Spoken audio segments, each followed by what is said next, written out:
What up, people? What's good? What's up? What's up? It's me, L Teddy 27. We are back here again for Chasing Dallas Season 2. I believe this is episode 5. Let me check, y'all, because it's been so long since they've been on. I think it's episode 5. I'm going to say it's episode 5. Hold on.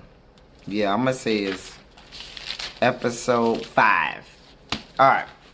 So, and let me say this now that I can't even freaking remember. Chasing Dallas. Chasing reality. Chasing whoever the hell y'all chasing. Let me help you out a little bit. Your platform is not the type of platform where you can take week-long hiatuses, okay? I don't even remember what was going on during the last episode.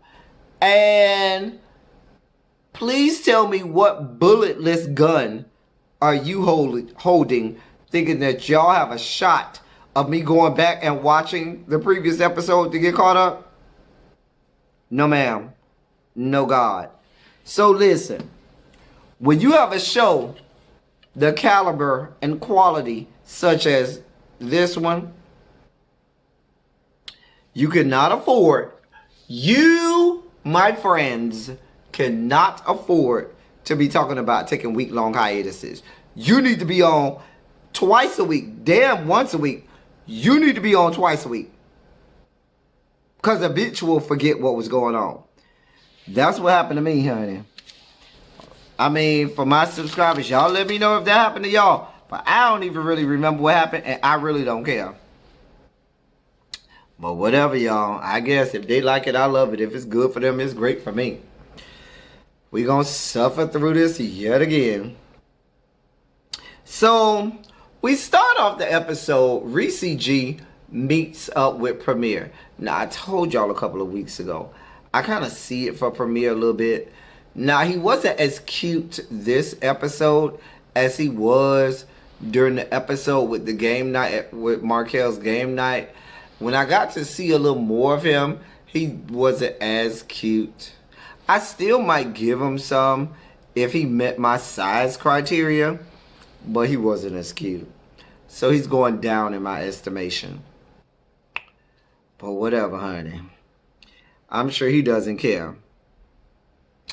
Ricci G and Premier talk it out. They've been friends for a long time. They value their friendship. And they're talking it out, trying to do what they have to do to maintain their friendship. They talk about this beef that they have stem from the game night. Both of them, in my estimation, seem to blame Antonio for the beef. Premier blamed Antonio. Ricci blamed Antonio. All about some text messages. Child, I really didn't care. But the both of them surmised that their beef was Antonio's fault. And since both of them were friends with each other longer than they were friends with Antonio, they thought it not robbery enough to throw Antonio to the side like a used up washcloth and napkin and say, well, we'll maintain our friendship. Damn Antonio. Now, I don't know what is the truth. I don't know if it really is Antonio or if they're just using Antonio as a scapegoat. I really don't know. I really don't care enough to try to find out. But if it was me and I was Antonio, I'd tell them all them hoes where to go and how to get there. My instincts, my gut says that it's probably not Antonio's fault, but Antonio is being used as a scapegoat. So I guess, child, these are the things that happen when you decide to be on shows like this. Dior, then you see him going to some little girl house. Something about some prom dress. Her being gooped out of a prom dress by some guy. He talks about He used to be the head of some dance group, and they had some outfits made by the same guy, and they got gooped too. I really didn't give a shit. I didn't care. He went over there and did the little girl hair. I really didn't care. Y'all find Dior a storyline, please. Please find him a storyline. Concoct him a storyline. Whatever you need to do. I mean, do something where I want to see him on my camera. I mean, he's a little cute. He's cute a little bit. Give me a little half naked image of him. Have him roll out there, doing the whole thirst trap scene or something. Have him come out there in some skimpy underwear, showing his meat and his body. Something where I can give a shit and give a fuck about him being on my computer screen. Because right now, boo, love you, Dior, but you don't have a storyline, boo. And this concocted, made-up storyline is not good enough for me to want to see you. So tell them to find you a real storyline, or at least have you be one more nasty piece of eye candy on my screen. Child, other than that, why are you here? Moving on. CariDee, then we find out, I guess, if he's on the title credits, at some point they got to feed us something about him. So he's supposed to be going to Atlanta because he was invited by Oliver Twix to come sing at some event or something in Atlanta. His friend Lyndon comes with him. CariDee is boring. I don't want to know what he has going on, and I didn't care. Moving on. Then we had our break with Imani Van Zap. I told y'all last week, we love us up Imani Van Zap. She is everything, and if they know what they're doing, they would have her host the reunion, okay? She needs to host the reunion. Just telling y'all what I know. Baby, she had me crying laughing. Baby, when she read that goddamn Markel for everything he was worth, she had me rolling laughing. We love us some Imani Van Zap. So then when we come back, we see King Kane, who I see it for, who I love it for, who can get a good romp in that. Hey, King Kane. Hey, boo. I would do some things with that King Kane. I'm just telling you what I know. Anyway, he goes to this little underwear shop called Skivvies or something like that, because he's going to be designing some underwear and some men's underwear, sexy men's underwear. And so he's trying to really get a feel for what's out there right now and see what's selling in the stores, so that he can start to design things that, naturally are better than those, and he can maybe unsheath them at his little lingerie underwear party that he's going to have. Rock comes, and Trey Womack comes as well. Rock at first was doing way too much for me. Now, Rock, get over yourself. Get off your high horse, boo. You are a gay black male. If you are still getting offended when somebody calls you girl or uses a female pronoun like her or she with you, and you are a gay black male for as long as you've been a gay black male, you're reaching. Girl, get over yourself. That is a part of the lingo. Girl. Gruh. Chum. Then Trey Womack. This whole scene was a whole bunch of people doing too much. Rock was doing too much with that.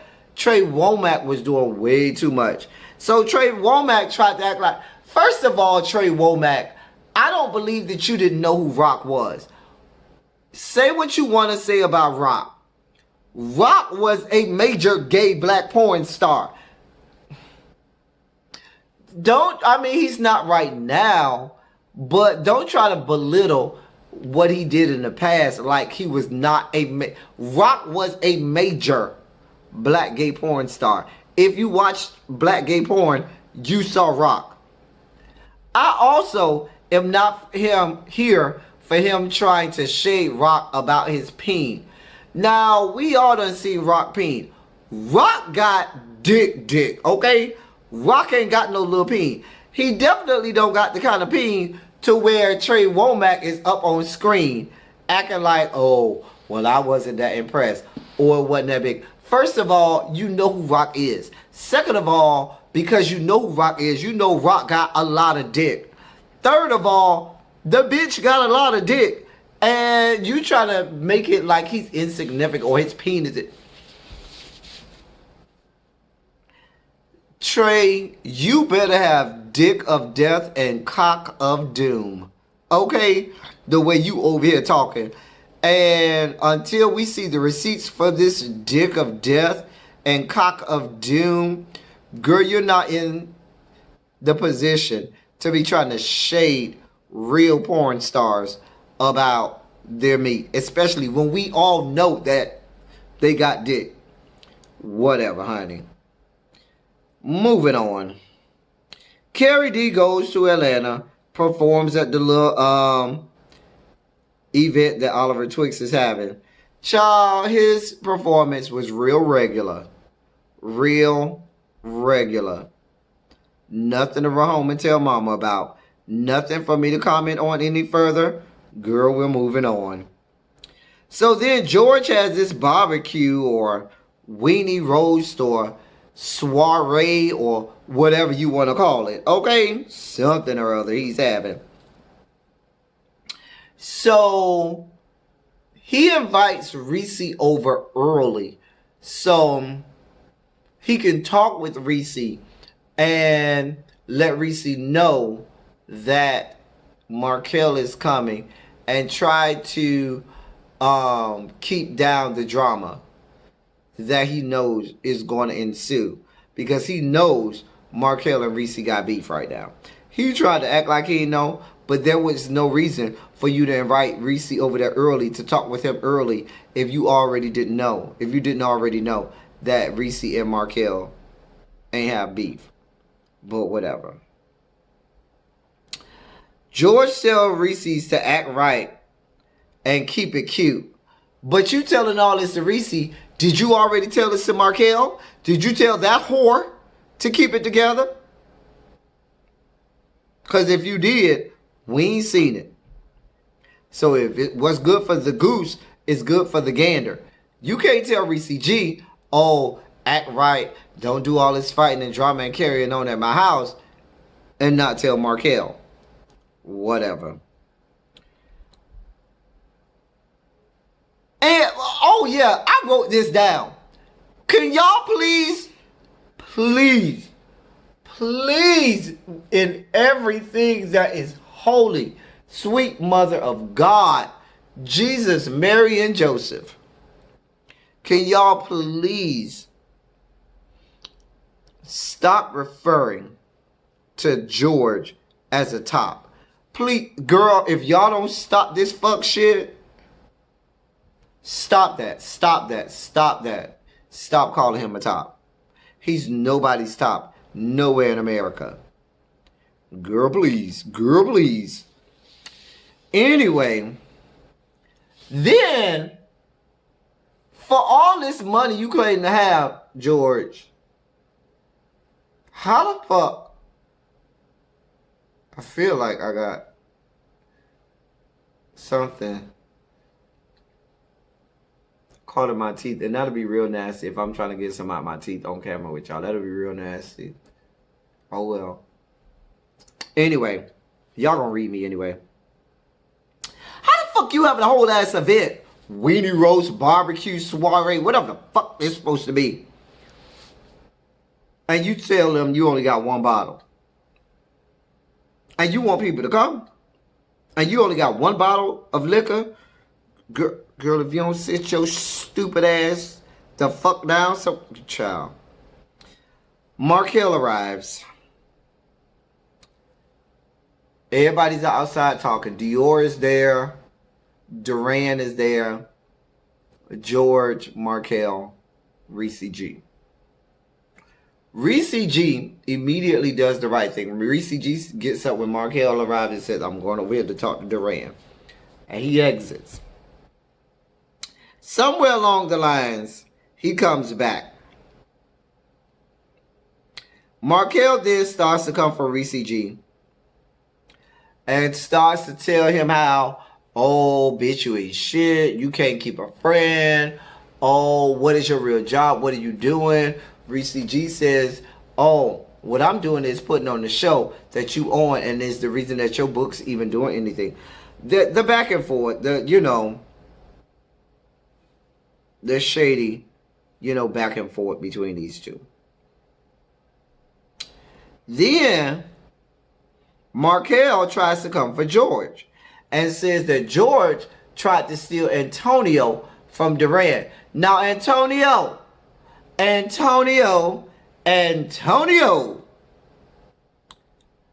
girl, I'm hearing your name way too much being drugged in these good streets of Dallas, okay? Girl, if you want me to believe that you're innocent, I shouldn't be hearing your name all across these good streets. Because now Markel is saying that you was talking to George at first. Well, no. I think Markel had it wrong. I think Markel tried to say that George tried to steal you from Duran. George tries to clarify and said, no, I was, chatting, hitting it up, talking to Antonio first, and it didn't work out. And then that's when he went on to Duran. Long story short, girl, you're being a whole ass whore. And I'm okay with that. If you're going to be a whole ass whore, be like me and embrace it. Because I'm a whole ass whore, and I embrace my whoredom. Okay? But girl, I'm seeing your name in a whole lot of drama, Antonio, girl. Keep it together, honey. Either these girls got it out for you and they don't see it for you and they trying to spread your name all across the city of Dallas, or girl, you messy girl. Anyway, George then says, this the same bullshit, Markel, that you trying to do to Ricci. Obviously, the problem is you, Markel, and not Ricci. Back and forth, drama, this, that, and the third. And Markel throws a drink at Ricci first. More back and forth. Girl, we already explained last episode on my review how Ricci really ain't trying to fight nobody. But while this back and forth is going on, Ricci, see, Markel kind of threw his drink and kind of missed a little bit. He might have got a little bit on Ricci, but it didn't get a direct hit. Baby, Ricci threw a drink at Markel and got a direct hit. The kind of direct hit that make you do the whole, that make you go like that kind of direct hit all over him. Child, you did that, Ricci, honey. Markel then picks up a chair and throws the chair. And that was the end of this skirmish. Child, they wasn't trying to fight y'all. What do I say all the time? Real girls do real things. Obviously, they weren't really trying to fight. They ain't no real girls, so they weren't trying to do real things. Okay? Real girls do real things. If y'all was really trying to box like that, if y'all was really trying to windmill like that, if y'all was really trying to get it down, girl, at the moment that a drop of anybody's drink landed on me, there would have been no taming me, okay? There would have been no holding me back. There would have been none of that. But they weren't trying to fight. Neither Markel was trying to fight, nor Ricci was trying to fight. Girl, because real girls do real things. That was the end of the episode, y'all. Ciao. It was what it was. It's over. I guess we got to be back next week, honey. We'll see what it gives next week, honey. Until then, thank y'all for coming. Y'all drive safely.